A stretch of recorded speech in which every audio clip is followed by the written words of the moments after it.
ஆதியாகமம் 31ஆம் அதிகாரத்தில் 1வது வசனத்தை வாசிக்கலாமா? எல்லாரும் சேர்ந்து வாசிக்கலாமா?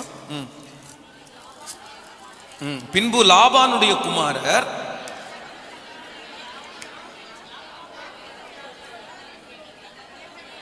எங்களுக்கு தகப்பனுக்கு உண்டான யாவையும் யாக்கோபு எடுத்துக்கொண்டான் என்றும் எங்கள் தகப்பனுடைய பொருட்களினாலே இந்த செல்வத்தை எல்லாம் அடைந்தான் என்றும் சொன்ன வார்த்தைகளை யாக்கோபு கேட்டான். லாபானின் முகத்தை யாக்கோபு பார்த்தது போது அது நேற்று முந்தைய நாள் இருந்தது போல இராமல் வேறுபட்டிருக்க கண்டான். கர்த்தர் யாக்கோபை நோக்கி, உன் பிதாக்களுடைய தேசத்திற்கும் உன் இனத்தாருடைய தேசத்திற்கும் நீ திரும்பி போ, நான் உன்னுடனே இருப்பேன் என்றார். அப்பொழுது யாக்கோபு ராகேலையும் லேகாலையும் வெளியே தன் மந்தையிலிடத்தில் அழைப்பித்து அவர்களை நோக்கி, உன் தகப்பனுடைய முகம் நேற்று முந்தைய நாள் இருந்தது போல் இருக்கவில்லை என்று எனக்கு தோன்றுகிறது. ஆனாலும் என் தகப்பனுடைய தேவன் என்னோடு இருக்கிறார். என்னால் இயன்ற மட்டும் உங்கள் தகப்பனுக்கு ஊழியம் செய்தேன் என்று நீங்கள் அறிந்திருக்கிறீர்கள். கையை உயர்த்தி ஒரு ஹல்லேலூயா சொல்லுவோம். இந்த மனுஷனுக்கு ஒரே ஒரு ரெண்டு பிள்ளைகள் அவர்களுக்கு இருக்கிறார்கள். இந்த லாபானுக்கு 2 மகள்கள். 2 மகள்களையும் யாக்கோபுக்கு தான் அவன் திருமணம் பண்ணி கொடுத்தான். ஆனா இந்த யாக்கோபு கிட்டத்தட்ட 15 வருஷங்கள் யாருக்காக அவன் உழைச்சிட்டு இருக்கிறான் அப்படின்னு கேட்டா, மாமனாருக்காகவே உழைச்சிட்டு இருக்கிறான். இவன் சம்பாரிச்சு கொடுத்தது மாமனாருக்காக. மாமனாரை வளர்த்தினா, மாமனாருடைய ஆட்டு மந்தை பெருகிறது. மாமனாருடைய 2 பிள்ளைகளையும் அவன் திருமணம் பண்ணுகிறான். அந்த வீட்டுல தனக்கு இருக்கிற மகன்களை விட யார அதிகமா நேசிக்கணும் தெரியுமா? அவன் லாபான் யார நேசிக்கணும் சொல்லுங்க, எல்லாரும் சத்தமா சொல்லுங்க. யார நேசிக்கணும்? இவனை தாங்க நேசிக்கணும், அவனை தான் நேசிக்கணும். ஏன் அப்படின்னா, தன்னுடைய ஜீவனையே அதற்காக கொடுத்தான். சிங்கம் பட்சித்தத, காடு பட்சித்தத, நோய்வாய்ப்பட்டு இறந்து போனத தன்னுடைய மாமனாருக்கு கொடுத்தான்.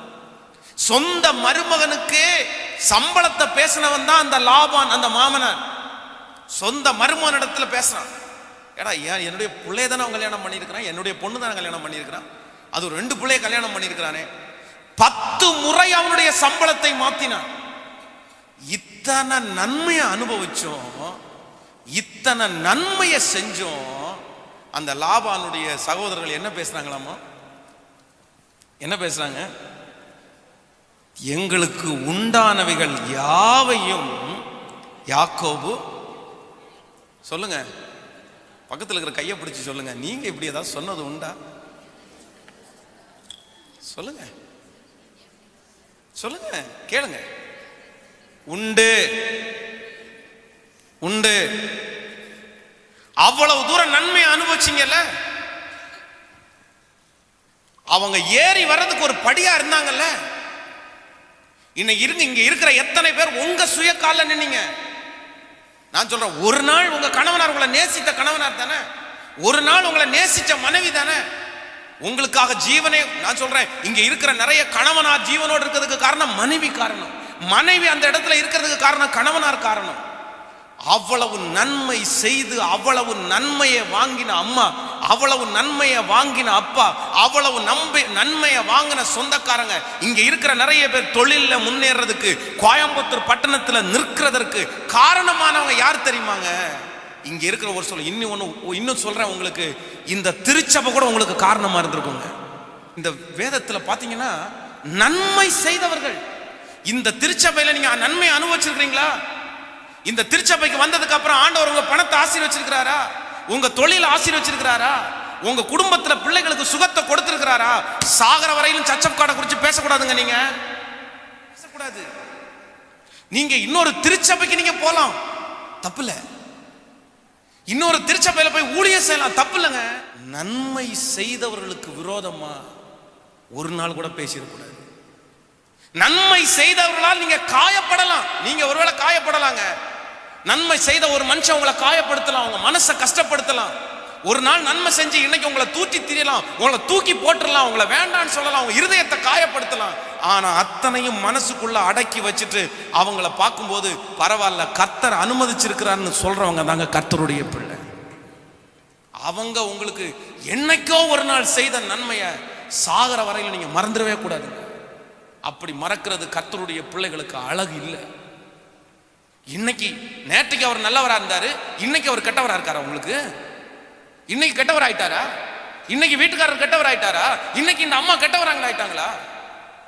இல்ல பிரதர், இல்ல இல்ல. என்னமோ ஒரு சூழ்நிலையில் அவங்க பேசிட்டாங்க. ஆனா நான் ஒன்று, நன்மையை வாங்கின மனிதரிடத்துல ஒரு நாள் நான் என்ன பண்ண மாட்டேன்னா, என் வாயை திறந்து இத்தனை நன்மைகளை லாபான் வாங்கினான். அத்தனை நான் சொல்றேன், அவங்க பிள்ளைங்க சம்பாதிக்கலங்க, இவன் சம்பாதிச்சது. இவன் தான் அவங்க ஆட்டு மந்தை டெவலப் பண்ணி விட்டான். இவன் தான் அவருடைய வருமானத்தை பெருக்கி விட்டான். எல்லாத்துக்குமே காரணம் இந்த பயங்கரமாய் உழைக்கிறவன். அவ்வளவு வேலை செய்து அத்தனை தன்னுடைய குடும்பத்தை பார்த்த, தன்னுடைய மருமகனை பார்த்து, உன்னாலதான் என் வீட்டில் உள்ள எல்லாத்தையும் நீ புடிங்கிட்ட, எங்க அப்பா ஒன்றும் இல்லாம விட்டுட்டேன்னு சொன்ன வார்த்தை யோசேப்பு கேட்டான். அதுக்கு அதே போல அதை அவங்க அப்பா கேட்டான அவங்க முகநாடி அடுத்த நாள் வேறுபடுது. ஓ, இவருக்கும் ஒரு புத்தி வேண்டாமா? ஏடா வாய முருங்க, அவன் வந்துடாண்டா நம்மளை டெவலப் பண்ணி விட்டான். நீங்க நம்ம வீட்டில் நடக்கிறதா சொல்றேன். நீங்க எல்லாம் ஃபர்ஸ்ட் டைம் மாறிட மாட்டீங்க. யாராவது ஒருத்தர் இந்த மாதிரி வந்து சொல்லும் போது, ஆமா உண்மைதான், ஆமா உண்மைதான், சரியா இருக்கும், அப்பவே நினைச்சேன். அந்த மாதிரி ஒருத்தர் வந்து சொல்லும் போது அவங்க அப்பாவது, அவன் தாண்டா இவ்வளவு கஷ்டப்பட்டான், நீங்க என்னடா வேலை செஞ்சீங்க, அவர் அதிமுக வேலை செஞ்சாண்டா சொல்லல. முகநாடி வேறுபட்ட உடனே ஆண்டவர் அடுத்த நிமிஷமே சந்திக்கிறார். நான் சொல்றேன், அதாங்க கர்த்தர், அதான் கர்த்தர். நன்மை செய்தவர்கள் மறந்தாலும் கர்த்தர் மட்டும் மறக்கவே மாட்டார். தீர்க்க தரிசனமா நான் ஒரு வார்த்தை சொல்றேன். அவ்வளவு உழைச்சிருக்கலாம், அவ்வளவு ஜோம் பண்ணி இருக்கலாம், அவ்வளவு கண்ணீர் சிந்தி இருக்கலாம், ஒருத்தர்களை டெவலப் பண்றதுக்கு நீங்க எத்தனையோ பாடுகளை கூட நீங்க அனுபவிச்சிருக்கலாம். ஆனா இன்னைக்கு அவங்க உங்களை மறந்துட்டு உங்களை பேசுறாங்களா, உங்க மனதை புண்படுத்துறாங்களா, அது உங்க அம்மாவோ உங்க அப்பாவோ உங்களுடைய கணவனாரோ உங்க மனைவியோ, அடுத்த நிமிஷம் வேதம் என்ன சொல்லுது தெரியுமா? கர்த்தர் யாக்கோவை பார்த்து பேசுறார், டேய் கிளம்புடா, கிளம்பு, உன் டைம் முடிஞ்சிருச்சு. பேசிட்டான்ல அவனை பேசிட்டான்ல, எந்திரி நீ போ, நான் உன் கூட இருப்பேன். அதுவரையிலும் ஆண்டவர் பேசல, அப்ப பேசிட்டேன். சரி ஆண்டவரே, அவன் போய் மகள்களை 2 பேரையும் கூப்பிட்டு பேசினான். அம்மா இந்த மாதிரி அப்பாவுடைய முகம் நேற்றைக்கு இருந்தது மாதிரி இல்லை அப்படி சொன்ன உடனே 2 பொண்ணுங்களும் ஒன்று சேர்ந்து அவன் கிடக்கிறான். யாருக்கு விரோதமா இப்ப மாறிட்டாங்க சொல்லுங்க? ஆமா, தெரியாத எனக்கு அவங்க அப்பாவை பத்தி அப்பவே தெரியும். என் அப்பனும் சரியில்லை, என் அண்ணங்களும் உங்களை எவ்வளவு கஷ்டப்படுத்திருப்பாங்க. வரமாட்டேன், அப்பா விட்டெல்லாம் வரவே முடியாது அப்படின்னு சொல்லியிருந்தான்னா, எங்க அப்பா எவ்வளவு செஞ்சிருப்பாரு உன்ன, நீ அனாதானே வந்த, எங்க அப்பா தானே உன்னை பார்த்தாரு, அப்படி இப்படின்னு கணவனார நேசிக்காம எங்க அப்பா தான் எங்களுக்கு வசதி அப்படின்னு சொல்லிட்டு இருந்தா, இவன் லவ் பண்ணதுக்கு என்ன இல்லை? சத்தமா சொல்லுங்க. அப்படி ஒண்ணு வந்திருந்தான்னா யோசேப்பு யாக்கோபு இடிஞ்சிருப்பாங்க. நீங்க எப்படி சிஸ்டர்? ஹலோ, எங்க அப்பா மாதிரி வருமா? எங்க அப்பா என்ன எப்படி வச்சிருந்தாரு தெரியுமா? எங்க அப்பா கிங்குங்க, எங்க அப்பா அப்படிங்க. கல்யாணம் பண்ணதுக்கு அப்புறம் உங்களுக்கு யாரு தான் அப்பா சொல்லுங்க? உங்க அப்பாவுக்கு சப்போர்ட் பண்ணக்கூடாது, யாருக்கு தான் சப்போர்ட் பண்ணணும்?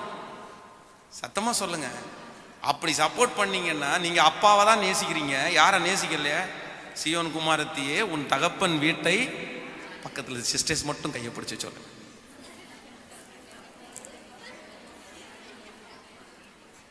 தகப்பன் வீட்டை அப்பொழுது ராஜா உன் அழகிலே சொல்லுங்க. அல்லேலூயா. எங்க அப்பா, நம்ம நிறைய பேருக்கு நம்ம குடும்பத்தை இழுத்தாலே நமக்கு என்ன வரும் சொல்லுங்களேன்? நம்ம அப்பாவை பற்றி பேசினாங்கன்னு பாருங்களேன், அடுத்து 10 வார்த்தை லைனா உங்க அப்பா என்ன அடிக்கி வச்சிட்டாங்க அப்படின்னா மகர கண்ணமொழியெல்லாம் திரும்பிடும் நமக்கு. ஆனா இந்த 2 பேரும் யாக்கோபு ரொம்ப ஹெல்ப் பண்றாங்க. போலாம், நாங்க ரெடி. ஏமா உங்க அப்பா வெளியூர் போயிருக்கிறாரு, இப்பதான் ஆடு மயிர் கத்திரிக்க போயிருக்கிறாரு, பரவாயில்லையான்னு கேட்கறாங்க. பரவாயில்ல, எங்க அப்பாட்ட ஒண்ணு சொல்ல வேண்டிய அவசியம் அவனை பற்றி நமக்கு தெரியாது. அப்பா இப்படியெல்லாம் மனைவி அமையணுங்க. சோத்திரம் எப்படி இருக்கும் பாருங்க. போலான்னு கிளம்பிட்டாங்க. கர்த்தர் அவனோடு இருந்தார். சொல்றாரு, லாபானை பார்த்து சொல்றாரு, டேய் என் பையனை சந்திக்க போற, நன்மையை தவிர அவன்கிட்ட வேற ஏதாவது தீமையை பேசினீங்கன்னா உரிச்சிடும் உன்னை, நீ உயிரோட இருக்க மாட்ட. என் பையனே நீ பேசுறியா? போரு அமைதியா சாந்தமா பேசிட்டு நீ பாட்டுக்கு. அவன் சொல்றான், லாபான் யாக்கோபை பார்த்து சொல்றான், நான் வர்ற வழியில உன் பிதாக்களின் தேவனாகிய கர்த்தர் என்னை சந்தித்தார். சந்தித்து என்ன சொன்னார்னா, நன்மையை தவிர வேற ஒன்னையும் அவன்கிட்ட. அல்லேலூயா. கரங்களை அசைத்து ஒரு அல்லேலூயா சொல்லு. இன்னும் கரங்களை அசைத்து ஆண்டவருக்கு நன்றி சொல்லு. ஒரே ஒரு வார்த்தையினால இந்த யாக்கோபு அவனுக்கு எதிரியாய், அப்படின்னா இவனால ஆசீர்வாதம் பண்ணதெல்லாம் அவனுக்கு இல்லாம தனித்து விடப்பட்டவனாய் லாபான் மாறிவிட்டான். நம்ம வாழ்க்கையில் இருக்கிற நம்ம பேசுகிற சில வார்த்தைகள் ரொம்ப கவனமா இருங்க. நம்மால் அப்படின்னா நமக்கு பிரயோஜனமான நிறைய பேரை கூட நம்மை விட்டு எடுத்து விட பண்ணும். பக்கத்தில் இருக்கிற கரங்களை பிடிச்சி சொல்லுங்க, நம்ம பேசுகிற வார்த்தையினால நமக்கு பிரயோஜனமான ஒரு நபர் நம்மை விட்டு எடுக்கப்படுகிற ஒரு சூழ்நிலை கடந்து வரும். அல்லேலூயா. இந்த விஷயத்தை பற்றி உங்களுக்கு சொல்லியிருக்கிறேன். கரூரில் என்ன தம்பி ஒருத்தன் ஒர்க் பண்ணான். அவன் ரொம்ப நல்ல தம்பி, ஒரு ஒர்க் பண்ணாவன் நம்ம சர்ச்சில் உள்ள ஒரு தம்பி. அப்போ அந்த கரூரில் அவன் ஒரு பெரிய ஓனர் இடத்துல ஒர்க் பண்ணான். அப்போ என்கிட்ட வந்து ஒரு நாள் சந்தித்து பேசும்போது சொன்னான், பாஸ்டர் என் ஓனர் உலகத்தான் தான் பாஸ்டர், ஆனால் அவன்கிட்ட படிக்க வேண்டியது நிறைய இருக்குது அப்படின்னாரு. என்னடா தம்பு இப்படி என்ன அப்படின்னு கேட்டபோது சொன்னான், இல்லை பாஸ்டர் 18 வருஷமாக ஒர்க் பண்ண ஒருத்தன் திடீர்னு ஒரு 2 லட்சம் ரூபா அவர் கொடுத்த பணத்தை ஒரு இடத்துல கட்டாம அப்படியே கை மாத்திட்டான் பாஸ்டர். அவர் கணக்கெடுத்து பார்க்கும்போது 2 லட்சம் ரூபா கம்மி ஆகுது. அந்த 2 லட்சம் ரூபா கம்மி ஆகும்போது யார் கையில் கொடுத்தேன்னு கண்டுபிடிச்சிட்டாரு. வேலை செய்கிறவங்கள்ட்ட எல்லாம் கேட்டாரு, யாருமே இல்லைன்னு சொல்றாங்க. சிசிடிவி கேமரா ஓப்பன் பண்ணி பார்த்தா அவன் தான் அதை கையில் வச்சான், அவன் தான் கொண்டு போகல, அவன் தான் செலவு பண்ணான்னு எல்லாம் கண்டுபிடிச்சிட்டாரு. ஆனா அந்த 2 லட்சம் ரூபாய் திருடின அந்த பையனை தனியாக கூப்பிட்டு அவனோட பேசி, எப்பா எங்களுக்கு இப்போ வேலை ஸ்தலத்தில் நிறைய ஆட்கள் இருக்குது, அதனால இப்போ வேலைக்கு ஆள் தேவையில்லை, எனக்கும் கொஞ்சம் பிஸ்னஸில் நஷ்டமாக இருக்குது, உனக்கு தேவைப்பட்டால் உன்னை நான் திரும்ப கூப்பிட்றேன், உன் அமௌண்ட்டை நான் செட்டில் பண்ணுறேன் அப்படின்னு சொல்லிட்டு அதுக்கு முன்னாடி வேலை செஞ்ச மொத்த பணத்தையும் அவன் கையில் கொடுத்து, நீ இதுவரையிலும் எங்கள் கம்பெனிக்கு நீ ரொம்ப நல்லா உழைச்சப்பா, எனக்கு ரொம்ப சந்தோஷம், நீ எங்கே போனாலும் நல்லா இருப்பப்பா, கடவுளை நான் நல்லா வைப்பாரு, நான் ஏதாவது தேவை என்ன உன்னை கூப்பிட்றப்பான்னு சொல்லிட்டு சந்தோஷமாக அனுப்பி வச்சிட்டாரு பாஸ்டர். அவன் திருடினதை குறித்து கேட்கல, சிசிடிவி கேமராவை காமிக்கல, எத்தையுமே அவனிடத்துல காமிக்கல, அழகா நீட்டா அவனிடத்துல பேசிட்டு சரிப்பா நீ போயிட்டு வந்துரு அப்படின்னு அனுப்பிவிட்டார். உடனே நான் போய் அந்த சார்கிட்ட கேட்டேன், என்ன சார் இப்படி பண்ணிட்டீங்க, அவன் தான் 2 லட்சம் ரூபா திருடுறேன்னு சிசிடிவியில் பார்த்தாலே கண்டுபிடிக்க முடியுது சார், ஏன் சார் இப்படி விட்டீங்க அப்படின்னு கேட்டா, இல்லைப்பா அவன் மிஷின் ஆப்ரேட் பண்ணுறவன் என்னைக்காவது ஒரு நாள் அவனுடைய உதவி நமக்கு, இப்போ 2 லட்சம் ரூபாய் அவன்கிட்ட கண்டிப்பாக நம்ம என்ன பண்ண முடியாது, அவனை 2 வருஷம் இங்கே வச்சு வேலை செய்தாதான் 2 லட்சம் ரூபாய் நம்ம வாங்க முடியும். அந்த 2 வருஷத்துல அவன் மன நிம்மதி இல்லாம தான் இங்க வேலை செய்ய போறான். 2 லட்சம் ரூபாய் எனக்கு இப்ப பெரிய விஷயம் இல்லை, அவன் திருடன்னு கண்டுபிடிச்சாச்சு, அதனால அவனை பகைக்காம அவனை மெதுவா அப்படியே அனுப்பி விட்டுறலாம், அவன் போட்டு அவன் பொழைச்சிக்கட்டும். ஆனா இனி நமக்கு அவன் விஷயத்துல நம்ம இன்னைக்கு கண்ணும் கருத்துமா இருந்துருவோம். ஒரு பாடத்தை அவன் கற்பிச்சு கொடுத்துட்டு போயிருக்கிறான் அப்படின்னா அழகா அனுப்பிச்சு விட்டுட்டு திரும்ப வேலையை பார்க்க ஆரம்பிச்சிட்டார் நம்ம ஒரு மனுஷன்.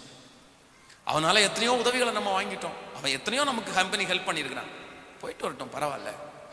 ஒரு உலகத்துல இருக்கிற மனுஷனுக்கு இந்த மாதிரி எண்ணங்கள் இருக்குமே, ஆனால் நமக்கு ஏங்க அந்த மாதிரி எண்ணங்கள் இல்லை. நான் இன்னைக்கு ஒரு தீர்மானம் எல்லாரும் எடுக்க போறோம். நான் மனம் பதறி ஒரு வார்த்தையும், சத்தமா சொல்லுங்க எல்லாரும், பக்கத்தில் இருக்கிற கையை பிடிச்சு சொல்லுங்க, மனம் பதறி ஒரு வார்த்தையும் பேசவே மாட்டேன்.